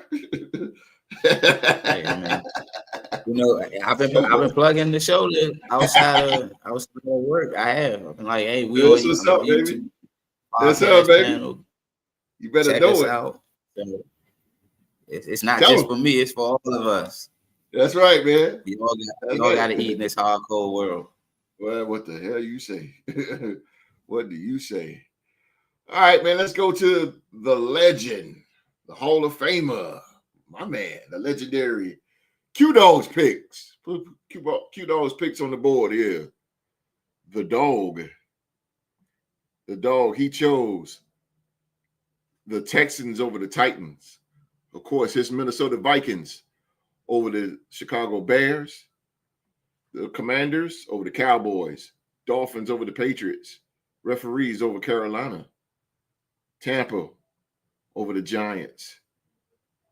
It's pretty neck and neck with you guys right up in this area. Actually, these 1, 2, 3, 4, 5, 6, 7. Y'all agree the same thing. Lions over the Colts. Broncos over the Raiders. Seahawks over the Cardinals. Packers over the 49ers. Rams over the Eagles. And Chargers over the Ravens. Before we get to Minnesota, Q, you chose the Rams over the Eagles. What do you see in this game, man? Well, ever since Sean McVay got his boys back, those receivers, them and the Cardinals, they kind of in the NFC, they kind of flying under the radar. These two teams that you got to really pay attention to because they're staying around, they're fighting, they win games. I think these two teams that we got to see the Arizona Cardinals in 2 more weeks next week. So is it they're fighting, and I really think that Sean McVay got these boys right, and they're playing at home. Philadelphia is on the road, and they're on a win streak. But I just really feel that they're going to give Philadelphia a tough out. They're going to give them a tough out in this game. That boy Verse, what I'm saying, he's coming to his own. One out of Florida State. Yeah. And he's nice. He's nice. Yeah, he's nice. I really feel like the Eagles, they pulled away last week. What they played the Commanders. Was it last Thursday? Was it? Yeah. Yeah, Commanders. They pulled away from them. But they're gonna be playing Sean McVay gonna get these boys right. I just feel like it's just, to me, it's a trap game for the Eagles. But the Rams, I'm telling you, with Sean McVay got them boys, them receivers back, boy, they're doing some things. So I really feel that this might be an upset for them. Okay. Now your Vikings, this is an NFC North Division game. And some say you're going into treacherous waters now, that you're going up in a very cold Soldier Field to face one of your arch nemesis, the Chicago Bears. What is the game plan come Sunday going into Chicago against the Bears? It's simple as this. It's defense. It's defense. I really feel that they're a good defensive team, but I think we're better.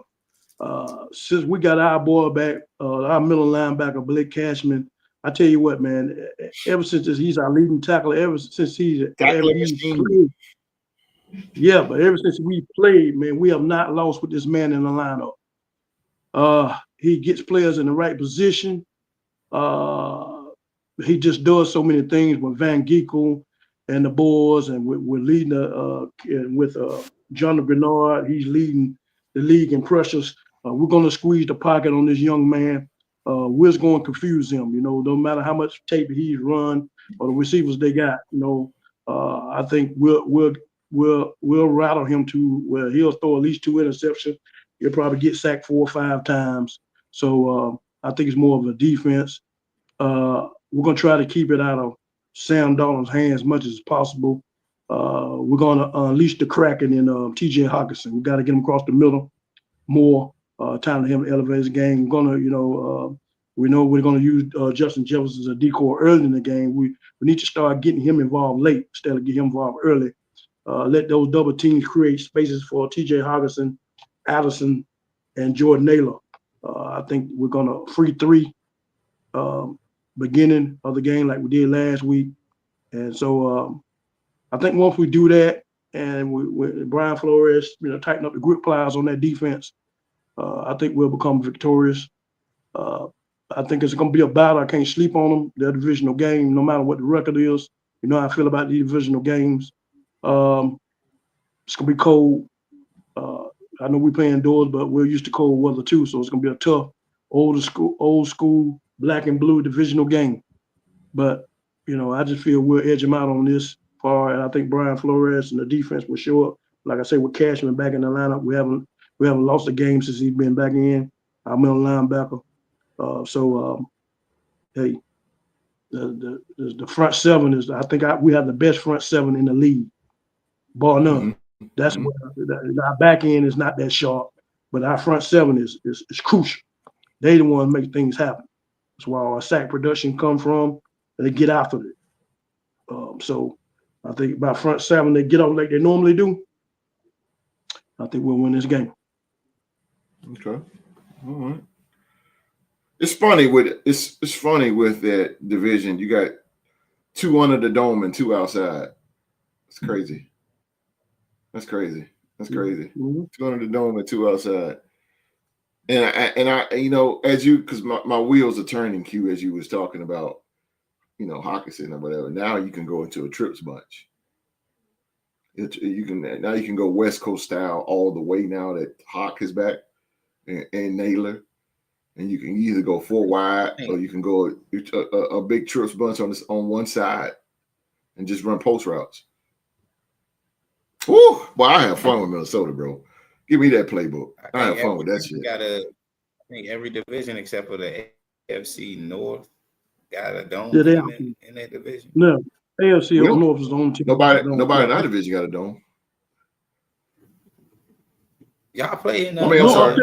I'm tripping. I'm not us. I'm tripping. They the only team. Every other division got a dome except for the AFC North. That's what I meant. My bad, man. I'm tripping. But yeah, you're right, man. It's crazy with Minnesota. 2 outside, and it's cold as shit. Like two very, very cold, and then you got 2 inside. Yeah, with great stadiums, good looking stadiums too. Minnesota got the best stadium out of all. The AFC East, every team in those 2 divisions play outside. Besides Dallas, I think we got the badass stadium. We got the baddest stadium, goddamn it. But just shittiest team. But anyway, that was the Dogs. Pig said he broke down to Minnesota. Like I said, I could have fun with Kevin O'Connell. Holy smoke, Paul. But I could have definitely fun with that playbook. Oh my God. Because I put any and everybody anywhere and go straight West Coast all fucking game long. Just give me that. But anyway, all right, Mr. Marcus. Last but not least, Mr. Marcus, Mr. Mark. Let's go with Young Mark's picks for week 12. Could this be the winning one? Mark chose the Texans over the Titans. The Vikings. Huh? What I see. Wait a minute. Mark. His internet went out. Gotta be. Something ain't right here. Something ain't right, bro. Oh, Mark he said he just froze. Okay. Now it's just him. Damn. Q, you see this, bro? I see it. He got, I don't know. Here we got to say. Mark? The man picked the man on the Chiefs twice. Oh, damn. I did that. My fault. I know. Damn. I tell you that. Damn. Oh my God. I can't believe this. Mark chose. Mark, are you there? I got to hear this. There you go. This is his first time ever picking the Vikings, or what? No, he is the biggest Viking hater. Like he did not agree with shit with the Vikings, and he chose them. But anyway, Mark keep going out. Internet all jacked up. But anyway, Mark chose the Vikes over the Bears, Commanders over the Cowboys, Dolphins. You there, Mark?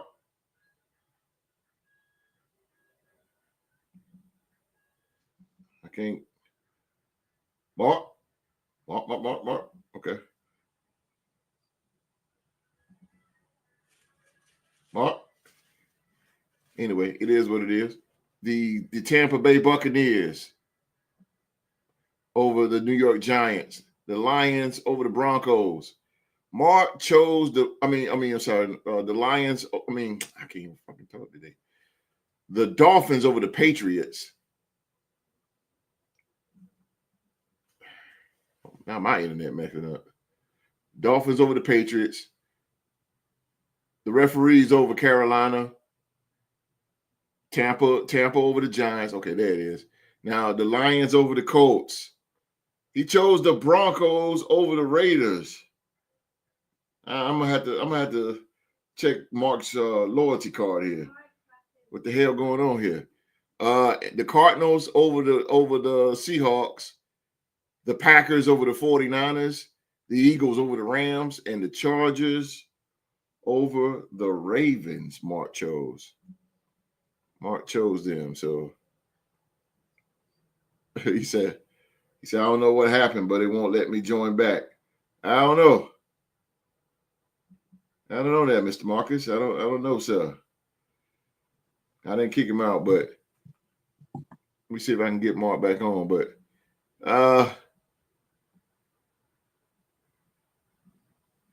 Mark, man, you chose the Broncos over the Raiders. What do y'all think about Mark, bro? What do you? Wait, let's harp on Mark here while he ain't here. Mark, you did not choose. Mark, all right? So you in the live chat. Why did you choose the Broncos over the Raiders? I don't know. As bad as we are, I don't give a shit. I don't care. You there, Mark? I don't know here. I see the writing on the wall. I know, right? Oh, Jeff Hardy. I remember a few years past, he used to say, "Oh, we never lose to the Broncos. Y'all always was sweeping the Broncos, and then this year y'all lost to them." So, yes, he's like, "Oh, that changed." I mean, hey, everything changed. Yeah, everything changed, man. Broncos is nice though, and all credit to Denver. They are playing pretty good. Bo Nix is playing outstanding. And he's doing his thing, man. Sean Payton, whatever. I mean, I got no beef with the Broncos. Never did. I always had respect for them. Hey, they're doing good. It's their time to come up. I can't knock them. They still don't have the best record or one of the greatest records, but they are playing good football. That's all you can care for, man. And that's what it's about. I wish. Even though we got a shitty record, I wish we were playing good football behind it, but we're just not. So it is what it be, and it be what it is, man. So whatever, man. Well, since Mark his internet won't let him do what he do on here, so might as well go ahead and get on up out of here.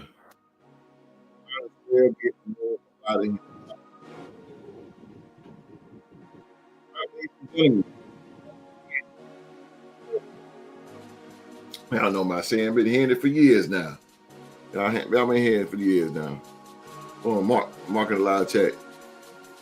He said, I picked them for the sole purpose of winning the predictions. I hear you, bro. I hear you. I got you. I feel you, bro. I feel you, bro. Thanos in the Rick Ross outfit. That's it for the year. I know, right? Kind of chilling. Damn. Maybach music. I love you so much. Right. I know, right? I love you, my tribal chief. Oh, just stop doing that. I don't like it. But anyway, ladies and gentlemen, that is our show for today. Yeah, promo, man. Good promo, bro. Good promo. Oh.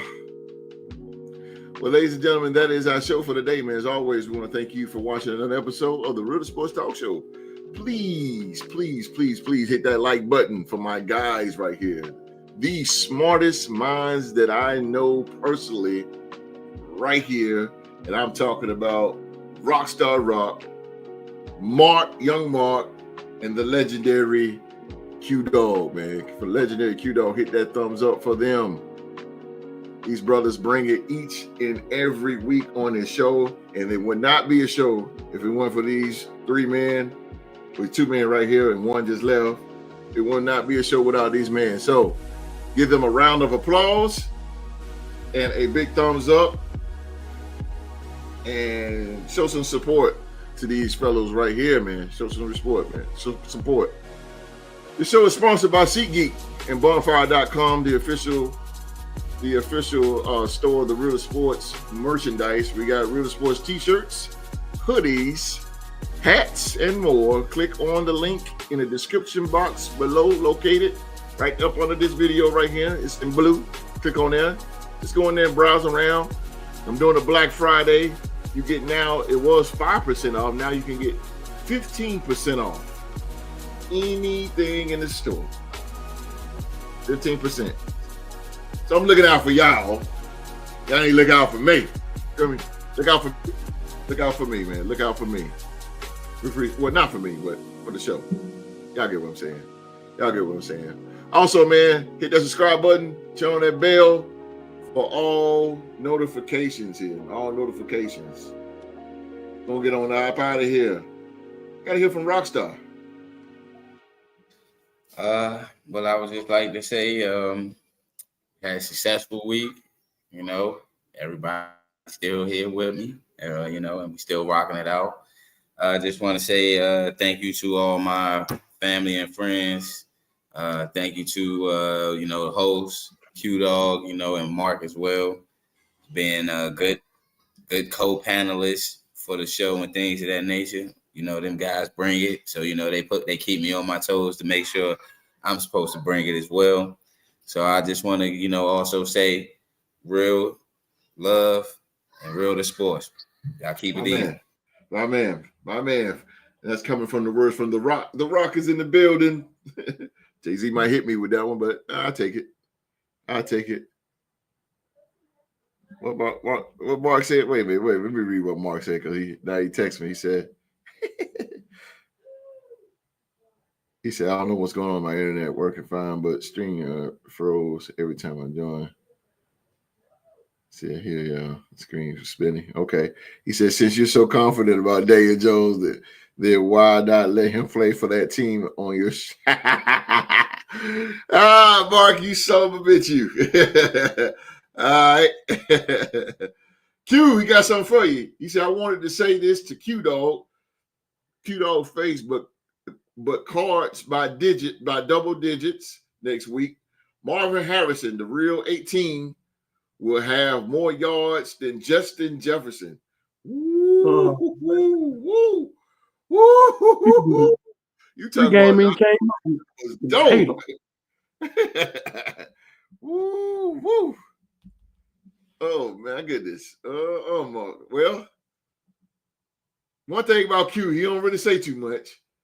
He gets you. He gets you. One thing about Q, he don't say nothing as much, but when you lose now, he'll wear your ass out all week long. He will.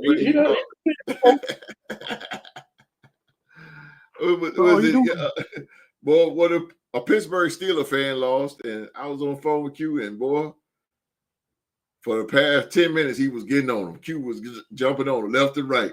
I said, God damn, Q. Trying to change the subject. Hell no. I said, Q, let him go, man. Come on. Q said, Nah, you put the squeeze on them, bro. Good Lord Almighty. Oh boy. Well, since we at the dog, why not? What you got for a dog before we get out of here? We want to thank y'all for tuning in this week and joining us on the Real Sports Podcast. I hope you enjoyed our topics and also our picks. We won't be on none next week. I want to say to each and every one of you out there, we're going to see y'all next week. So have a very enjoyous Thanksgiving. Spend time with your family, talk with your family members, love on each other, and we'll see y'all after the break. You say, Q Dog, you're a real one for that, man. We agree on something, OG. Don't let them Steeler fans off the hook. Oh, you talking about when you got on Paul. Oh boy. Well, like the OG said, man, with next week there will be no sports to talk about, and the Real Sports Talk Show will be canceled.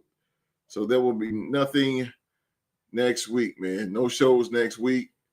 I am giving the podcast panel that I think it's time with their families all week long, man, because around about this time it's time to get with families and people coming in from out of town, and so I think that this great podcast panel needs a break.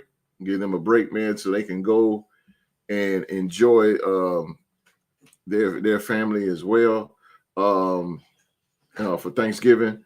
I am actually getting out of here in a few days, Monday, headed to Birmingham. I am headed to Birmingham, Alabama. I'm going home that is home of the three-time Mark UFL champions, Birmingham Stallions. Three-time Birmingham Stallions. I'll be going home, man, and going to see my brother and my mom and all that, man. Go see everybody. And like I said, man, just go hang out with them, man. It's been like 2 years since I seen them, so I'm headed back there next week. So again, there will be no show. Everybody be with their family, blah, blah, blah, blah, blah. All right, man, we got the barbershop coming up next, man. There will be no sports talk, just the barbershop, man. It will be me and the dog. Me and the dog, man. We're not going to be for you long. We're not going to take too much of your time. Trust me. If you want to come on back, just men talking. We're here to encourage, inspire, and all that good stuff, man. So no matter what race or ethnic background or religion, we don't care. We love all you brothers. So come on back. And the shop open up at 3:30. We're going to open it up at 3:30. And if you ain't coming back, we hope that you have a great and wonderful Thanksgiving. Enjoy your family, food, and football. Family, food, and football. Those 3 F's right there. Enjoy family, food, and football. Have a great Thanksgiving. Should put that there. Okay. And everyone around the world, please remember, man, don't fight mental health alone. Of course not. Of course not, man. And everybody around the world, please have a happy Thanksgiving. Please be safe and stay safe. And we'll see you guys December 7th. That will be the Real Sports Podcast anniversary show. All hands on deck here. Hopefully we'll have a whole house packed, and we're going to bring it like no other, man. Right here on the Real Sports Podcast. Again, be safe. Stay safe. Happy Thanksgiving. And that's in order.